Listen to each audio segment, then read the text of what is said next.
오늘 말씀은 폭풍 그 너머에라는 제목으로 말씀을 나누겠습니다. 폭풍 그 너머에, 폭풍 그 너머에. 자, 우리 배 타다가 폭풍 만나본 적 있으세요? 없으십니까? 네, 배를 타고 나는 한 1박 2일 아니면 2박 3일, 3박 4일 정도 여행을 해봤다. 있으십니까? 없으십니까? 네. 제가 이제 중국에 있을 때는 그 상해에서 제가 공부하던 대련까지 가는데 2박 3일, 3박 4일 정도 배를 탔던 것 같아요. 근데 아주 큰 배였는데도 불구하고 모든 그 유학생들이 배멀미를 하고 토하고 쓰러져 있고 이렇게 했던 것 같습니다. 근데 오늘 이제 말씀을 보면 우리가 너무나 잘 아는 말씀이잖아요. 예수님의 이때 당시에 탔던 배를 한번 이렇게 상황을 보니까 5명 정도가 기본으로 타서 이제 운행을 하고, 많이 탈 수 있는 배는 16명까지 탈 수 있다고 합니다. 근데 16명까지 탈 수 있는 배라고 생각해봐야 우리가 생각을 해보면 보통 이제 바닷가에 있는 낚시배 정도 그 정도 되지 않을까라고 생각을 해봅니다. 근데 그렇게 작은 배가 폭풍을 만났다라고 생각을 해보면, 그리고 요즘에야 이제 엔진이 달려 있고 또 빨리 운행을 할 수 있지만 그때 당시에는 엔진 같은 게 없었잖아요. 그래서 노를 저어야 하고 아니면 돛을 펴야 하고 그렇게 이제 운행을 했을 텐데, 그 배가 폭풍을 만난 상황을 한번 떠올려 보면, 이것이 과연 쉬운 일이었을까? 당연히 예수님을 찾지 않았을까? 그죠? 누군가를 붙들어야 하지 않았을까라는 생각을 해보게 됩니다. 우리가 이 예수님에 대한 이야기를 계속해서 만나고 살펴보고 있는데, 예수님은 많은 사람들을 만나셨어요. 그리고 아픈 사람들을 고쳐주셨어요. 그리고 제자도 그 사이에 불러서 12명을 세우시고 또 비유로 여러 가지 이야기들, 하나님의 나라에 대한 이야기도 전해주셨습니다. 그리고 그들에게 가장 중요한 믿음이 무엇인지 가르쳐 주셨죠. 그래서 오늘 말씀에 보면요, 3가지의 중요한 문장이 나와요. 근데 우리가 같이 한번 찾아보겠습니다. 24절에 보면요, 제자들이 이런 얘기를 하죠. 주여 주여 우리가 죽겠습니다 라고 하는 부분이 있습니다. 죽겠습니다 주님, 죽을 것 같아, 이렇게 얘기하는 부분이 있어요. 그 다음에 이 모습을 보면서 예수님이 제자에게 하는 질문이 있습니다. 너희 믿음이 어딨냐? 라고 얘기를 하신 부분이 있죠. 그리고 이 모든 상황이 종료되고 난 이후에 또 한 가지가 더 있습니다. 뭐라고 하냐면, 거기에 있던 사람들이 그가 누구이기에 순종하는가, 물과 바다가 순종하는가 라고 얘기를 하고 있죠.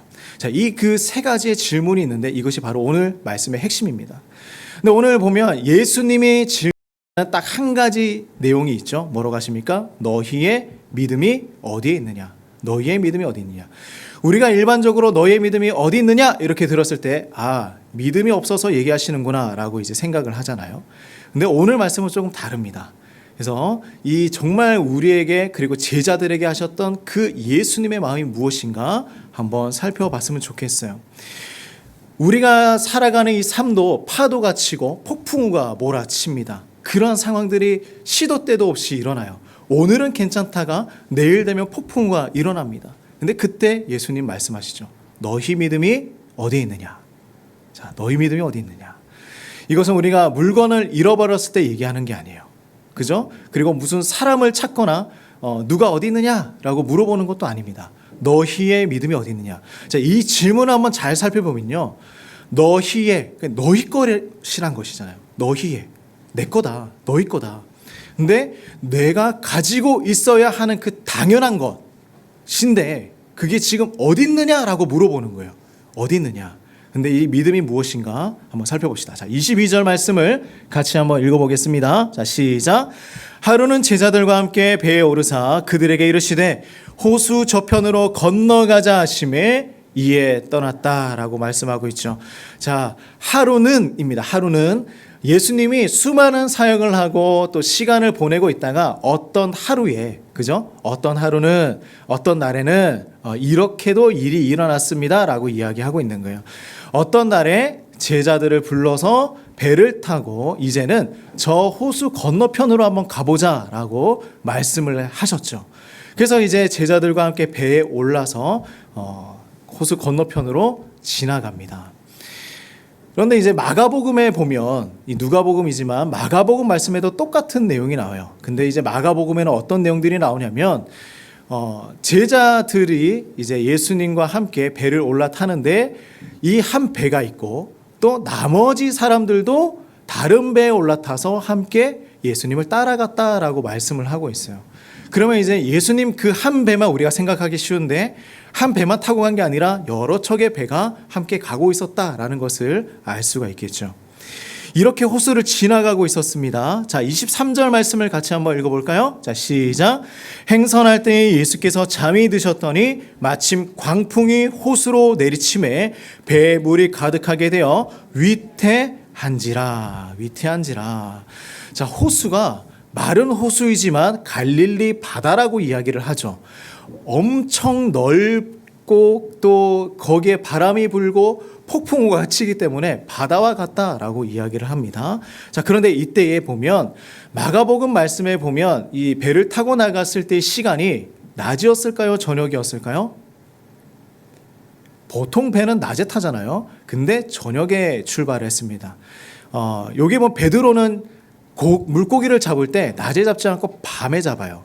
그죠? 그래서 고기를 밤에 잡았기 때문에 저녁에 항해를 하는 것이 두려웠을까요? 아니요. 너무나 익숙했을 거예요. 언제나 밤에 나가서 물고기를 잡았기 때문입니다. 아무것도 아니지. 타고 갈 수 있어. 근데 가는 동안 갑작스러운 일이 일어났죠. 광풍이 불어오는 거예요. 강한 바람이 불어오는 겁니다. 광풍이라는 것은 무엇이냐면 미친 바람이에요. 그죠? 미쳤다. 미친 바람처럼 엄청난 바람이 불어오는 것입니다. 얼마나 강했는지 물이 가득 차서 이제 배가 침몰하기 직전이었어요. 위험한 상황입니다. 근데 웃긴 장면이 하나가 있어요. 이때 예수님 뭐 하고 있어요?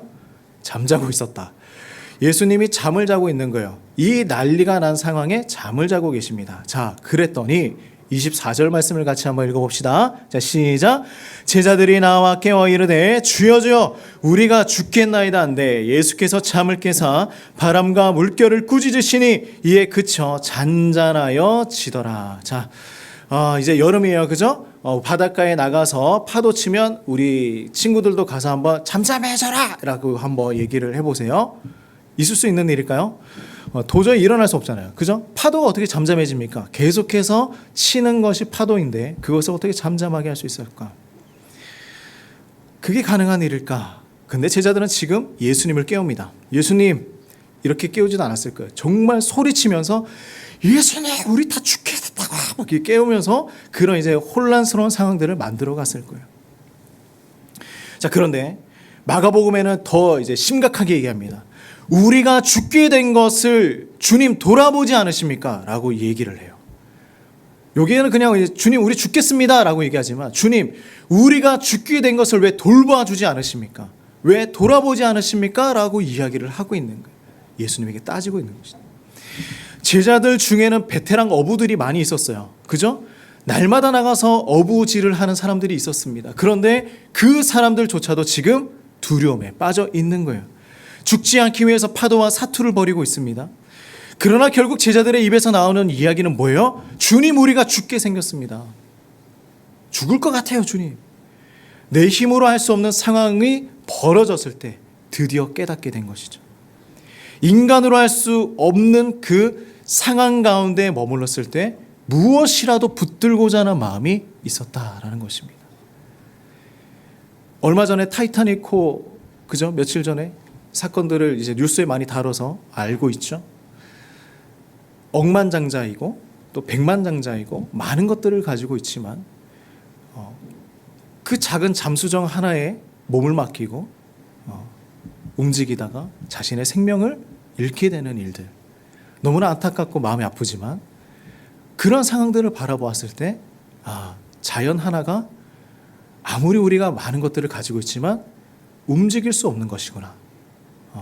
그건 분명하게 우리가 인식할 수 있는 것이죠. 근데 그런 상황들을 한번 살펴보았을 때 제자들의 반응 당연하다고 생각합니다. 예수님이 너희의 믿음이 어디 있느냐 물어본 거 물어볼 수 있다고 생각해요. 제자들, 주님 죽겠습니다. 우리도 그러잖아요. 그죠? 예수님 우리 죽을 것 같아요. 못 살겠어요. 네. 쉽게 그냥 우리가 더워서 못 살겠네. 그 얘기도 많이 하잖아요. 그죠? 우리가 그렇게 쉽게 그리고 이 상황들과 환경들 가운데서도 우리는 예수님에게 그런 것들을 얘기하면서 살아가고 있습니다. 근데 제자들은 지금 목숨이 달려있는 상황에서 예수님 붙들고 있는 것이죠. 근데 이들이 예수님의 도움이 필요한 것은 알았어요. 자, 여기서 중요합니다. 예수님의 도움이 필요한 것은 아는데 이 제자들이 무엇을 기대해야 하는지, 어떻게 예수님에게 요청해야 하는지 이것을 모르고 있었다라는 것입니다. 모르고 있었다. 예수님은 잠을 자고 계셨습니다. 그리고 깨셨어요. 재미있는 부분은 뭐냐면 광풍과 배에 그 물이 차서 깨신 것이 아니라 깨신 이유가 뭐예요? 제자들의 소리에 깨셨다라고 이야기를 하고 있는 거예요. 제자들이 예수님을 찾고 예수님에게 부르짖고 하는 그 상황에서 깨신 것입니다. 광풍보다 파도보다 더 혼란스러운 지금 제자들의 그 상황을 보여주고 있는 것이죠. 마가복음에는 예수님이 바람과 물결을 꾸짖으시며 하신 말씀이 기록되어 있습니다. 뭐라고 합니까? 뭐라고 해요? 잠잠하라, 고요하라 라고 이야기를 하시잖아요. 근데 이 잠잠하라 라는 말씀이 저는 생각하기에는 파도에게도 얘기하셨겠지만 제자들의 그 혼란스러운 상황과 두려움에 빠진 그들의 마음 가운데서도 예수님은 그들을 향해도 말씀하셨다라고 생각을 합니다. 잠잠하라. 제발 좀 잠잠해라. 제발 좀 고요해 보아라. 이들의 문제가 무엇이었을까? 예수님이 지금 얘기하고 있는 게 뭐일까? 예수님께서 파도를 꾸짖었다라는 것은 자연 환경도 그 파도도 누구의 손에 있다는 것입니까? 예수님의 손 안에 있다. 자연도 이 세상의 만물도 예수님의 아래에 있다라는 것입니다. 꾸짖는 것은 누가 할 수 있는 거예요? 윗사람이 아랫사람에게 할 수 있는 것이죠. 그죠? 호수를 잠잠케 하신 예수님은 그들에게 이제 본격적으로 얘기하십니다. 자, 25절 말씀이에요. 같이 한번 읽어보겠습니다. 자, 시작. 제자들에게 이르시되 너희 믿음이 어디 있느냐 하시니 그들이 두려워하고 놀랍게 여겨 서로 말하되 그가 누구이기에 바람과 물을 명함에 순종하는가 하더라. 아멘. 너희 믿음이 어디에 있느냐? 우리는 예수님께서 물어보시는 이 믿음에 대해서 고민해 보아야 합니다. 단순히 그냥 믿음이 없어서 얘기했을까? 제자들이 예수님의 제자이잖아요. 예수님의 제자가 되는 필수 조건 무엇입니까? 예수님을 믿는 사람들이잖아요. 그죠? 믿음이 없었다라는 것이 아니에요. 이들은 믿음을 가지고 있었습니다. 근데 예수님이 이들에게 너희 믿음이 어디냐라고 질문을 하시는 것이죠. 여기에서 말씀하시는 믿음은요, 예수님을 만나서 백부장의 그 종을 낫게 해달라고 외쳤던 그 믿음과는 다른 믿음이에요. 우리의 문제와 그리고 예수님을 만났던 수많은 사람들이 저 좀 깨끗하게 해주세요, 치유해 주세요 라고 외쳤던 그 믿음과는 지금 말씀하시는 믿음은 다른 믿음입니다. 그들이 예수님을 만나서 외쳤던 믿음은 뭐예요? 예수님, 제 문제 좀 해결해 주세요 라는 거죠. 이 제자들도 지금 뭐하고 있습니까? 주님, 지금 제 문제 좀 해결해 주세요. 이 믿음이라는 것이죠. 근데 예수님은 지금 질문해요. 너의 믿음이 어디 있느냐?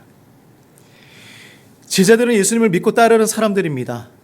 그들이 믿음이 없다는 것을 물어보는 게 아니에요. 우리도 그래요. 우리도 예수님을 믿고 따르는 사람들이지만 하지만 우리가 예수님을 찾는 그 믿음은 어디에 있느냐라는 것입니다. 어디에 있느냐? 우리는 어떤 믿음으로 예수님을 찾고 있느냐? 예수님의 이 질문은요, 우리의 가장 부족한 부분을 간파하고 있는 것입니다. 우리가 예수님을 찾는 모습이 지금 제자들이 예수님을 찾는 그 믿음의 수준과 같은 거예요. 조금씩 이해가 되십니까? 광풍이 왔어요. 배에 물이 찼습니다. 우리도 어려움이 왔어요. 문제가 있어요. 점점 그 문제가 커져서 나의 삶을 가득 채워버렸습니다. 그때 주님 앞에 나와서 주님, 우리가 죽게 되었습니다 라고 기도합니다. 왜 나를 돌아보지 않으십니까? 라고 예수님을 찾습니다. 우리도 제자들처럼 부르짖죠. 근데 우리는 이것을 믿음이라고 이야기합니다. 그죠? 믿음 맞습니다. 제자들과 우리가 예수님을 찾는 믿음은 무엇이냐면 나의 삶의 문제를 해결하는 그 믿음까지만 자라 있는 것은 아닌가라는 거예요. 예수님은 도대체 무슨 얘기를 하고 싶으셨던 것일까? 너희들의 믿음이 단순히 문제 해결에만 멈추어서는 안 된다라는 것을 얘기하고 있는 것입니다. 문제 해결에만 멈춰서는 안 된다. 우리가 믿음을 가지고 있습니다 라고 이야기할 때 우리의 믿음은 어디까지 나아갑니까? 주님 믿습니다. 나의 문제 해결될 줄 믿습니다. 그죠? 그렇게 기도하잖아요. 근데 그 이상을 본 적 있으십니까? 그 다음을 본 적 있으십니까? 예수님께서 왜 이 강풍과 바다를 잠잠케 해주시는 기적을 보여주셨을까요? 세상에 대한 완전한 지배력을 보여주시는 것입니다. 세상 만물 위에 계신 하나님이라는 것을 지금 보여주는 거예요. 예수님은 그냥 단순히 기적 베풀고 너희들의 문제 해결해주고 그런 것이 아니라 더 나아가서 세상을 다스리시는 분이다. 이 자연 만물도 내가 지배하고 있는 하나님이다라는 것을 보여주고 있는 것입니다. 이 모든 상황을 한 번에 이해할 수 있는 단서가 오늘 본문에 있어요. 자, 25절 말씀인데 다시 한번 읽어보겠습니다. 25절이에요. 다시 한번 읽어봅시다. 시작. 제자들에게 이르시되 너희 믿음이 어디에 있느냐 하시니 그들이 두려워하고 놀랍게 여겨 서로 말하되, 자 보십시오. 여기 뭐라고 합니까? 그가 누구이기에 바람과 물을 명하며 순종하는가 하더라. 여기에 있습니다. 이게 단서예요. 바람과 물결을 꾸짖고 잠잠하게 하시니 기적을 보면서 사람들이 예수님을 보며 두려워하고 놀랍게 여기며 한 이야기가 있죠. 그가 누구이기에 순종합니까? 라는 겁니다. 예수님이 하고자 했던 말씀이 이거예요. 누구이기에, 이게 중요한 거예요. 예수님이 도대체 누구이기에 이 놀라운 일들이 일어나고 있는 것인가? 누구이기에? 우리 예수님의 너희의 믿음이 어디 있느냐라는 질문을 이렇게 한번 바꿔보면 이해가 빨라요. 너희는 나를 누구라고 생각하느냐? 그죠?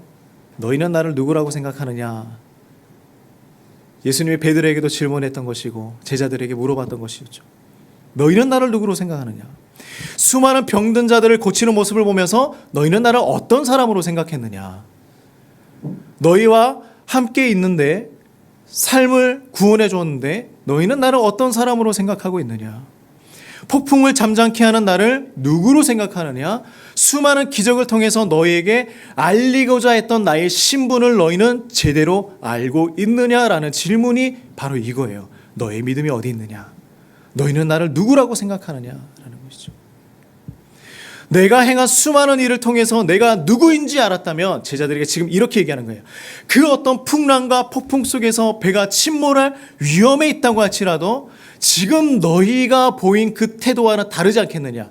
내가 누구인지 너희가 정확하게 알았더라면, 내가 하나님인 줄 알고 세상의 만물을 다스리는 분인 줄 알았다면 지금 너희가 이 폭풍 가운데서 그렇게 요란하게 외치면서 죽겠다고 이야기할 수 있겠느냐라는 것입니다. 너희는 지금 하나님과 함께 있다라는 거예요. 누구와 함께 있는지 분명하게 알았다면 그게 두려운 상황이냐? 내가 하나님인데 믿음이 있는데 믿음이 없는 사람처럼 행동하고 있는 거예요. 예수님과 함께 있는데 예수님과 함께 없는 사람처럼 살아가고 있는 것입니다. 예수님의 사랑과 보호를 받고 있는데 예수님의 사랑을 전혀 못 받은 사람처럼 살아가고 있는 거예요. 이것이 제자들과 우리들의 한계입니다. 이게 우리의 한계예요.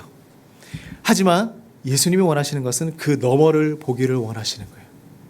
폭풍 그 너머를 보길 원하시는 거예요. 왜 여기만 보고 있느냐라는 거예요. 왜 그것만 보이지? 주님, 우리가 죽을 것 같습니다 라고 외칠 때가 있죠. 좋아요. 그렇게 외쳐도 괜찮습니다. 왜냐하면 우리의 현실을 자각한 거죠. 내가 지금 죽을 상황에 놓여 있구나. 드디어 이제 이 상황을 깨닫게 된 거야. 난 이제 지금 조금만 있으면 죽겠는데 어떻게 해야 되지? 나의 힘으로 안 되는구나. 그러니 예수님의 능력이 필요하구나. 깨닫는 거 좋습니다. 그러면 그 다음에 우리는 무엇을 보아야 할까? 예수님은 우리가 폭풍을 바라보고 있는 것을 좋아하지 않으시는 거예요.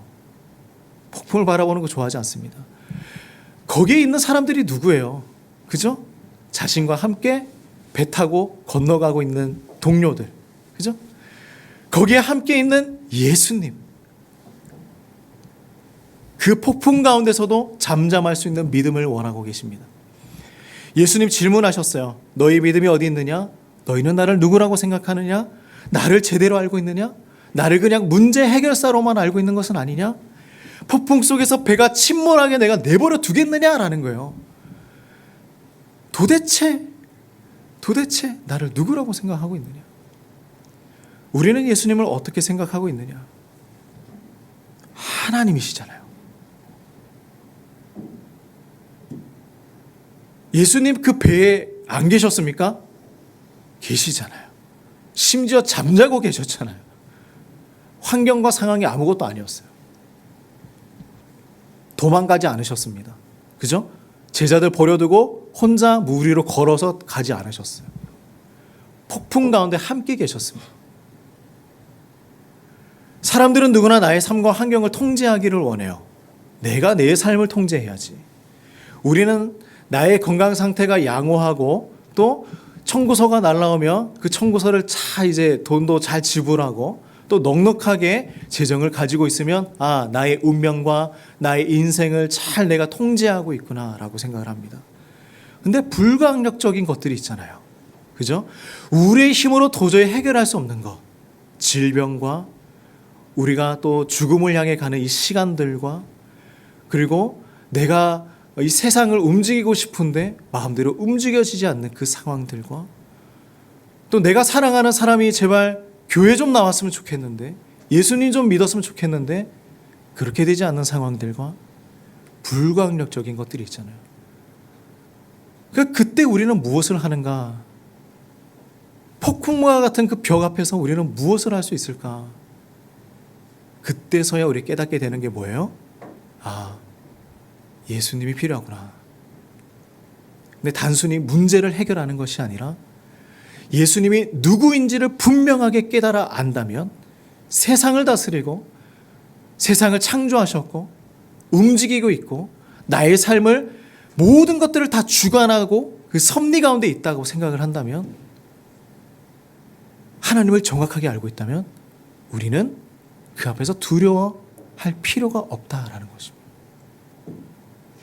우리 성도들은 이해할 수 없는 많은 위기를 경험하며 살아갑니다. 우리가 생각하는 신앙의 여정은 그 그래프를 그려보면 일직선이에요. 저도 그렇게 원합니다. 그냥 여기에서 일직선으로 상승했으면 좋겠어요. 상승 곡선이 됐으면 좋겠습니다. 그냥 하나님의 나라까지 그냥 일직선으로 갔으면 좋겠어요. 그런데 하나님이 생각하는 우리 신앙 여정의 그래프는요, 그렇지 않아요. 조금 갔는데 물 웅덩이가 있어요. 진흙에서 허우적댑니다. 겨우 벗어났어요. 근데 조금 갑니다. 낭떠러지가 있는 거예요. 주님 여기를 어떻게 지나갑니까? 그래서 패러글라이더를 타고 낙하산을 타고 조금 갔어요.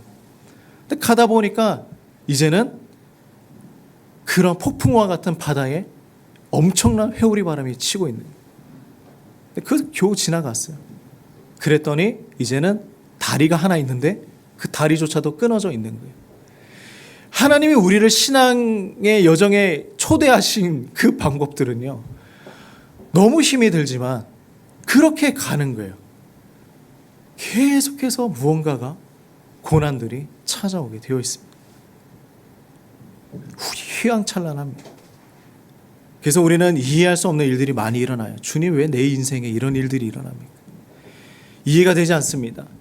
예수님만 믿으면 폭풍 후 그칠 줄 알았습니다. 근데 어김없이 폭풍이 찾아와요. 타고 있는 배 침몰시키려고 합니다. 지나갈 수 있었는데 우리가 주님을 붙들었을 때 폭풍을 잠잠케 해주지 않으실 수도 있어요. 우리의 문제가 해결되지 않을 수도 있습니다. 그럼 우리 주님은 너무하신 분이십니까? 그렇게 생각하세요? 그럼 우리 주님은 나를 버리신 것일까요? 내가 지금 바라보고 있는 현실에서는 그렇게 충분하게 생각할 수 있어요. 그죠? 제자들 고백하지 않습니까? 24시간 같이 있던 그 예수님 향해서 주님, 우리 다 죽게 됐습니다. 왜 나 안 돌봐줍니까? 라고 얘기합니다. 우리도 똑같은 거예요. 그죠? 그러나 주님은 그 폭풍 그 너머에 있는 것을 보길 원하세요. 진정으로 우리에게 원하시는 주님의 마음은 에베소서 말씀에 기록되어 있습니다. 같이 한번 읽어보겠습니다. 좀 길지만 읽어볼까요? 이러므로 내가 하늘과 땅에 있는 각 족속에게 이름을 주신 아버지 앞에 무릎을 꿇고 비노니 그의 영광의 풍성함을 따라 그의 성령으로 말미암아 너희 속사람을 능력으로 강건하게 하시오며 믿음으로 말미암아 그리스도께서 너희 마음에 계시게 하시었고 너희가 사랑 가운데서 뿌리가 박히고 터가 굳어져서 능히 모든 성도와 함께 지식에 넘치는 그리스도의 사랑을 알고 그 너비와 길이와 높이와 깊이가 어떠함을 깨달아 하나님의 모든 충만하신 것으로 너에게 충만하게 하시기를 구하노라. 이게 주님의 마음이에요. 주님의 마음. 시간이 흘렀어요. 이 사건이 있고 시간이 흘렀습니다. 그리고 초대교회가 세워졌어요. 로마의 지배하에 있었습니다. 초대교회 성도들이 예수님과 함께 있었던 그 배를 타고 가다가 만났던 폭풍우의 사건을 읽어보게 되었습니다. 초대교회 성도들은 핍박을 받고 언제나 죽음의 위협에 있었어요. 예수님을 믿는 것 자체가 죽음과 직결되었습니다. 근데 예수님의 이 사건을 보았어요. 아, 우리도 이 폭풍우가 멈추게 되겠지. 예수님을 믿으면, 예수님을 의지하면 끝이 나게 되겠지. 그런데요, 끝이 나지 않는 거예요. 초대교회 성도들은 그런 카타콤과 같은 지하 동굴에서 날마다 예배드리다가 인생을 마감했습니다. 그게 그들의 인생이었어요. 예수님을 믿으면 그들은 언젠가 로마가 다 무너지고 불타고 없어지고 자유롭게 주님을 예배할 수 있을 줄 알았습니다. 물론 그 일은 나중에 일어났어요. 그러나 현재 살고 있던 그들은 그렇게 지하 동굴에서 예배드리다가 인생을 마감했던 사람들이 많이 있었습니다. 근데 이 일을 통하여서, 이 사건을 통해서 그들이 한 가지 깨달은 것이 있어요. 아, 지금 나의 폭풍과 끝나지는 않았지만 그 너머를 보게 되었다라는 것입니다. 이들은 과연 뭘 보게 되었을까요? 하나님께서, 주님께서 나와 약속해 주셨던 그 하나님의 나라를 의지하고 신뢰하면서 살게 되었다라는 것입니다. 파도를 잠잠케 하신 예수님은 우리에게 폭풍 그 너머를 보기를 원하십니다.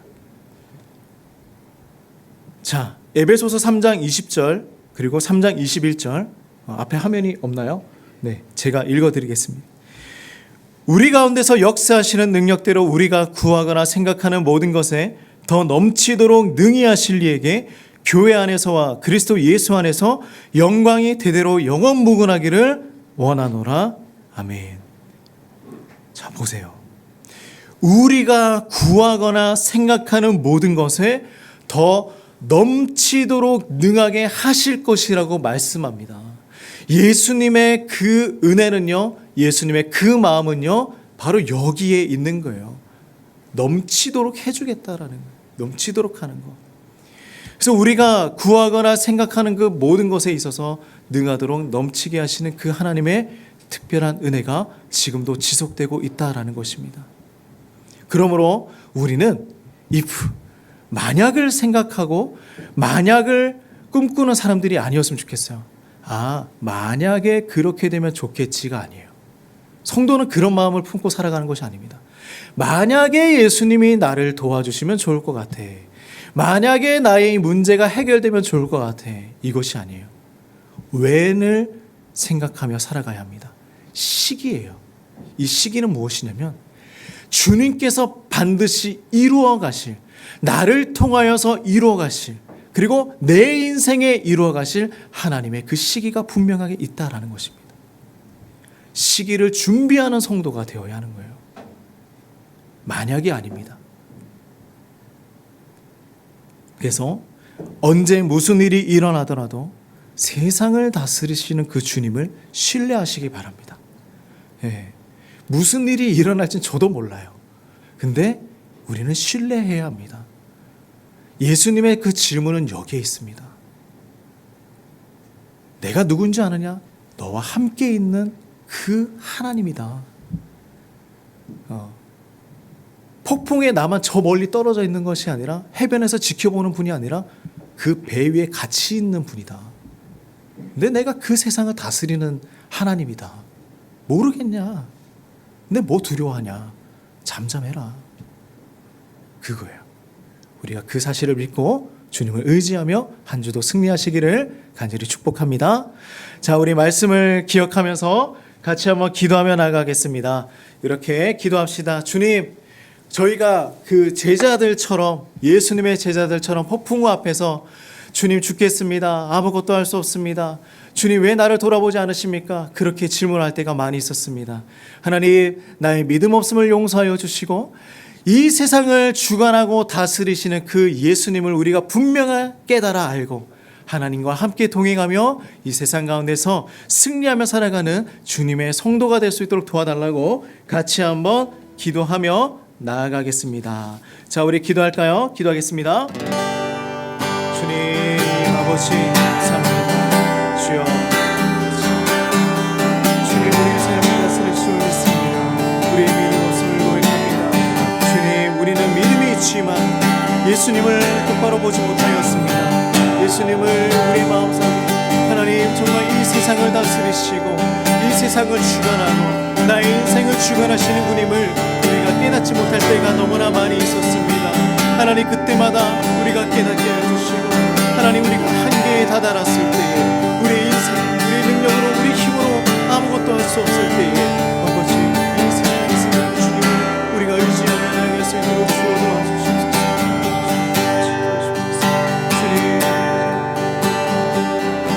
주님, 우리가 그 폭풍우 같은 문제 앞에서 날마다 떨며 두려워하며 예수님에게 원망했던 우리의 모습을 용서하여 주시옵소서. 우리의 연약한 모습들을 주님 용서하여 주시옵소서. 이제는 우리가 담대하게 예수님이 이 세상을 주관하셨고 또 아버지 이 모든 것들을 다스리시고 하나님 이 모든 우리 인생을 이끄시는 분임을 인정하며 우리가 하나님만 바라보며 살아갈 수 있도록 주여 도와주시옵소서. 하나님, 우리가 믿음 없는 사람이 되지 않길 소망합니다. 하나님, 우리가 신뢰하지 않는 사람이 되지 않길 소망합니다. 아버지, 이 세상의 모든 것들이 주님의 손에 달려 있습니다. 우리가 주님을 믿고 살아갈 수 있도록 또 아버지 이 폭풍우 앞에서 우리가 그 너머에 있는 하나님의 그 깊으신 뜻을 발견하며 살아갈 수 있도록 인도하여 주시옵소서. 예수님의 이름으로 기도드립니다. 아멘. 우리 한번 자리에 일어나셔서 같이 찬양하며 오늘 예배를 마무리하겠습니다. 같이 찬양하겠습니다. 주께서 다스리네 내 삶을, 주께서 다스리네 내 삶을, 주께서 일하시네 지금도 주께서 일하시네 내 삶에. 주님만 의지해요. 주님만 의지해요.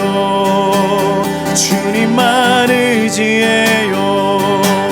주님만 의지해요. 예, 주님만 의지해요.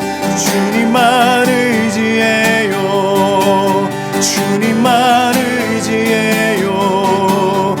예, 주님만 의지해요. 주님만 의지해요. 주님만 의지해요. 예, 주님만 의지해요. 주님만 의지해요. 주님만 의지해요. 예, 주님.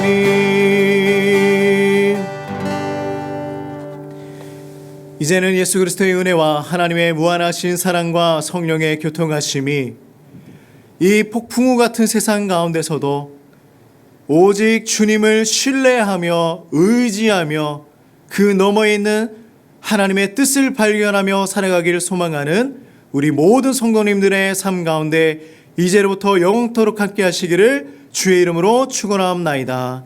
아멘.